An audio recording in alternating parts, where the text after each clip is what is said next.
On behalf of my beautiful wife,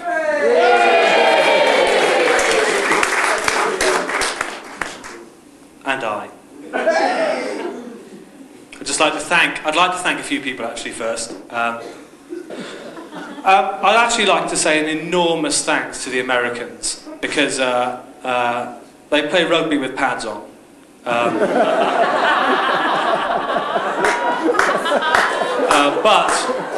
But Uncle Tom, who's the guy with the video camera, he will have a row with anyone about American football versus rugby, so take him on at your peril. He taught me about American football while I was over there, so he explained how it all works. It doesn't. But you know, they like it. They like it over there, so it's simple. No, you see, but you see, I've got to say I like the Americans because they came all this way. Plus, also, on a serious point, when we were over there, they were nice to me when Anne's parents weren't. But see, I like them. They are enormously generous, and Patty and Tom, especially, held us like an engagement party, wedding shower apparently. We got loads of gifts. It was wonderful. More than we got here, actually. It was awesome. We're going back. Thank you very much, all of you, for coming over. Right, now I've got to start talking about Anne. Loads of people have asked me how I managed to land such a beautiful wife, so I'm going to give you a little bit of a history of myself and Anne. So you've got a picture in your head, the most romantic location. Beaches, palm trees, cocktails. Then put that out of your head and think about Battersea Common in September at the Holston Beer Festival. That's where Lucky Anne met me. Across a table of jugs, I spotted jugs of beer. I spotted Anne. I've not been given the wind-up. I'm fine. I'll carry on. But on our second date, it did get more romantic. We went to the Coronation Club in Selly Oak. But you see, you know, Selly Oak, how we live there, you know, it's okay, and it's not a hole. And I'd just like to thank all the people from Birmingham for coming down today. I do like the place. It's. But when we were there, we took Anne's second date, so I was trying to impress her, and some of the gentlemen put some tables together. I thought, you know, they're being sociable. They then squirted fairy liquid on the table and hot water, and then they started naked table sliding on date 2. It went well. That day saw Anne didn't join in with the naked table sliding, but her and McGill were spotted dancing on a table later on, so she met McGill then, and he's managed to cling our relationship together since. But she then moved in. Not that night. She Tom and Barbara, it took a long time for me to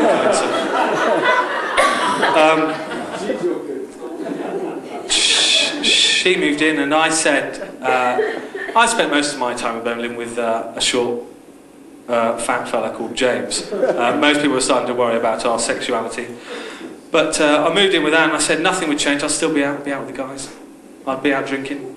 I phoned Nick, who's around somewhere. I phoned Nick and I said, Nick, nothing will change. I'm a lad, you're a lad. We can all go out drinking. Nick said, Colin, look around your house. He said, how many wicker baskets have you got? And I said, I've got probably about 50. We've got wicker baskets with wicker baskets in them. He said, how many did you have at your old house? I said, none. He said, Colin, how many candles did you have at your old house? I said, I had one, in case the power went. He said, how many have you got now? I said, Nick, if I like them all, there'll be planes landing here. So Anne made her mark fairly early on. But I quite like her, anyway. This went on for a while, and we ended up going on holiday to Cincinnati in January last year. It was a great time. We were looked after nicely by the Americans again. It was simple, but they did well. We also went to Chicago, and it was the coldest. It was the coldest it had been in Chicago in years. It was really cold. I had to wear 3 pairs of Anne's knickers just to keep warm. We went out for a meal when we were in Chicago, and I had about, I think it might have been 15 bottles of Peroni, and I was nicely warm. It was minus 20 degrees, which is cold, and it was icy. I fell over, actually. It was minus 20, it was bloody cold. I fell over, and I looked up and said to Anne, Anne, will you carry me? And she...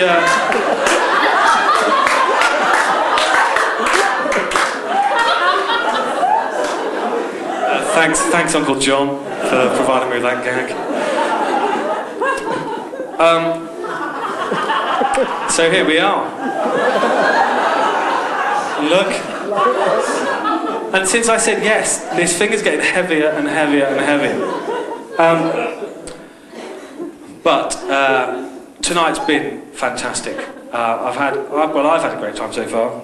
The barn looks amazing, I think, and just by looking around, you can see the impact of my taste and style. Is nowhere to be seen. But Anne has designed, toiled, made things. We've collected jars of Dormio, many of which are on your tables tonight.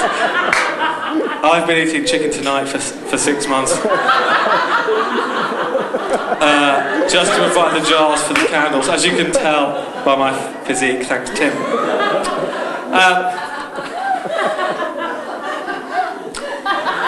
But I'd just like to say a few words about Anne.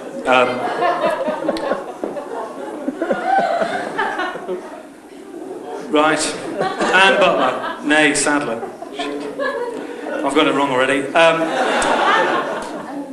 I've just got to say that she looks absolutely gorgeous this evening. Just absolutely stunning.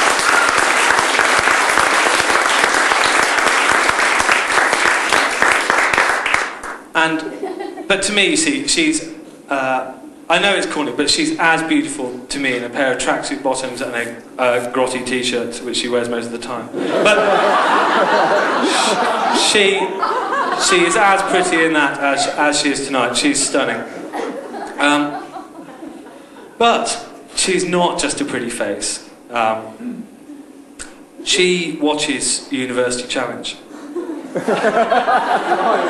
how many people actually watch that? Like, not only does she watch it, she can answer some of the questions. At 8:30 on a Monday, I'm on the PC playing games. Anne's answering questions about nuclear physics. There's a difference between us. But she's so clever, she can even name the current Man United team. See, she's a total all-rounder, so well done, Anne.